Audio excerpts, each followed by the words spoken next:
Viborg is a city in Denmark. It is an old city, but it has only a few old buildings.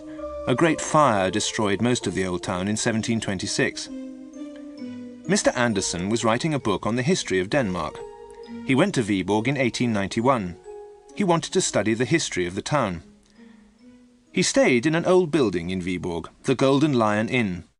The inn was nearly 350 years old. Andersen asked the landlord for a large room. The landlord of the Golden Lion showed him two rooms, room number 12 and room number 14. There were 3 large windows in each room. The windows looked onto the street. Andersen chose room number 12. In the evening, Andersen went downstairs for supper. He saw a blackboard. The names of all the guests were written on the blackboard. Andersen saw that the inn was full. There were no empty rooms. Andersen noticed that there was no room number 13. 13 is an unlucky number. Many people do not want to stay in a room with an unlucky number. When Andersen went upstairs to bed, he tried to unlock his door. It did not open. Then he saw that he had made a mistake. It was the wrong room. The number on the door was number 13. He heard someone moving inside the room. "I'm very sorry," he said, and went to the door of room number 12. Perhaps the servants sleep in room 13, Andersen thought. He decided to ask the landlord about it the next day. Andersen lit the oil lamp and looked round. Room number 12 looked smaller by lamplight. Andersen was tired. He went to bed. In the morning, Andersen went to the town hall. He wanted to study the town records. Andersen read many very old papers. The oldest records were from the 16th century. There were some letters from the Bishop of Viborg dated 1560. The bishop had owned 3 or 4 houses in the city. He had rented a house to a man called Nicholas Franken. The townspeople of Viborg did not like Nicholas Franken. Some people wrote to the bishop to say that Franken was a bad man. They said that Franken was a magician. They wanted Franken to leave the city. The bishop said that Nicholas Franken had done nothing wrong. He did not believe that Franken was a magician. It was time for the town hall to close. As Andersen was leaving, the town clerk spoke to him. "I see you are reading about the bishop and Nicholas Franken," the clerk said. "I am interested in them, but I do not know where Franken lived. Many of the town records were burnt in the Great Fire of 1726. Andersen thanked the clerk and went back to the Golden Lion. He wanted to ask the landlord about room number 13, but the landlord was busy. Andersen went upstairs and stopped outside the door of number 13. He heard someone inside the room. The person was walking around and talking in a strange voice. Andersen went to his own room. He decided that number 12 was too small. He decided to ask the landlord for a large room. Also, he was angry because his suitcase was missing. It had been on a table beside the wall. Both the table and the suitcase had disappeared. Perhaps the landlord had moved the suitcase to a storeroom. Andersen wanted it back. It was too late to call the landlord. Andersen went to the window and lit a cigarette. He looked out of the window. There was a tall house on the opposite side of the street. The lamp was behind him. He saw his shadow on the wall of the house opposite. The person in room 13 was also standing at the window. Andersen saw a second shadow on the wall of the house opposite. This second shadow was strange. The person in room 13 was wearing a tall, pointed hat. Also, the light from room 13 was red. The light was the colour of blood. Andersen opened the window and put his head outside. He tried to see the person in the next room. He saw the sleeve of a long white coat. That was all. The person in room 13 suddenly moved away from the window. The red light went out. Andersen finished his cigarette. He left the ashtray on the window ledge.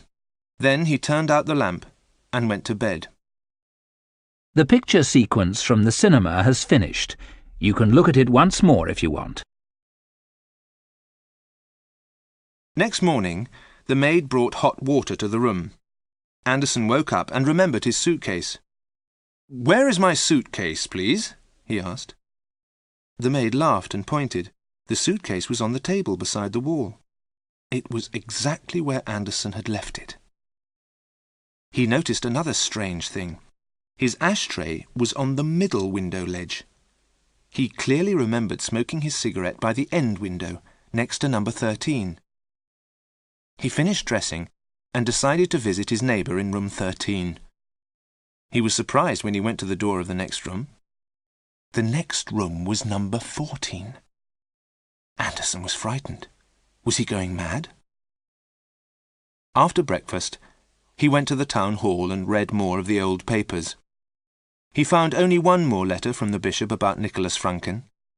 A group of townspeople had tried to make Franken leave Viborg. They had gone to Franken's house, but Franken had disappeared. The bishop wrote that no one knew where Franken had gone. That was the end of the matter. That evening, Anderson spoke to the landlord of the Golden Lion Inn.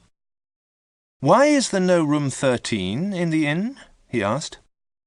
"Many people won't sleep in a room number 13, the landlord replied. "They say it's unlucky." "Then who is in your room number 13?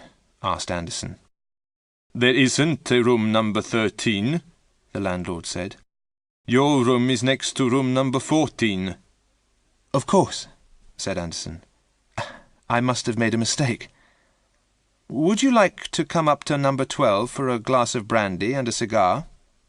"I'd like to very much," said the landlord. They went upstairs together. They went past room number 10 and room number 11 to reach number 12.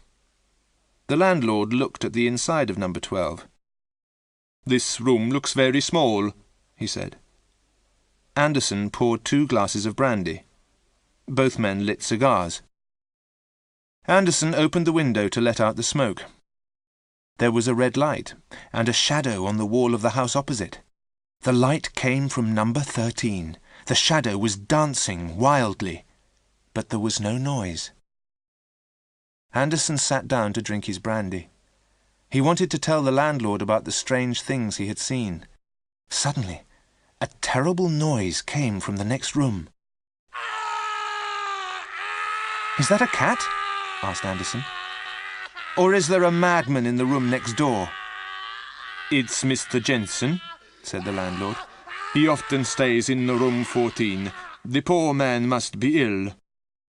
A loud knock sounded on the door of Anderson's room. Suddenly a man opened the door and came in. "Please stop that terrible noise," the man said. "Mr. Jensen," the landlord said. "We thought you were making the noise." The 3 men looked at each other for a moment. Then they went out quickly into the corridor. The noise was coming from the door of room number 13. The landlord banged on the door and turned the handle. The door was locked. "I'll bring men to break the door down," the landlord shouted and ran down the stairs.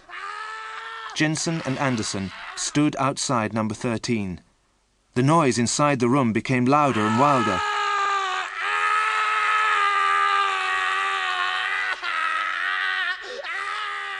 "I want to tell you something strange," Jensen said to Anderson. "My room has 3 windows in the day and only 2 at night. Perhaps you think I am mad." "Good Lord, my room is the same," said Anderson.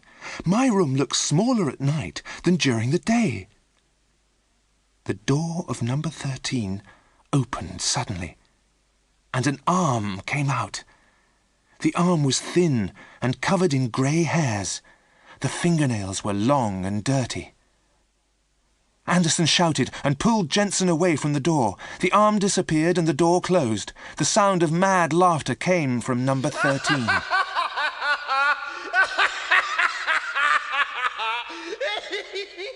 The landlord brought 2 men up the stairs. The men had axes in their hands. They swung their axes against the door of number 13. Suddenly, the men cried out and dropped their axes. They had hit a wall. The door of number 13 had disappeared. In the morning, workmen pulled up the floor between rooms 12 and 14. Under the floor, they found a box. There were old papers inside the box. Andersen thought that the papers belonged to Nicholas Franken, the man who had disappeared in 1560. No one was able to read the writing on the papers. It was in a strange language. The writing was brown. The ink looked old. But Andersen did not think it was ink.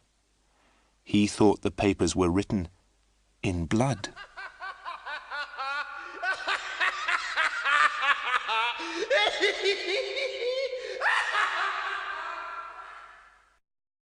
The picture sequence from the cinema has finished. You can look at it once more if you want.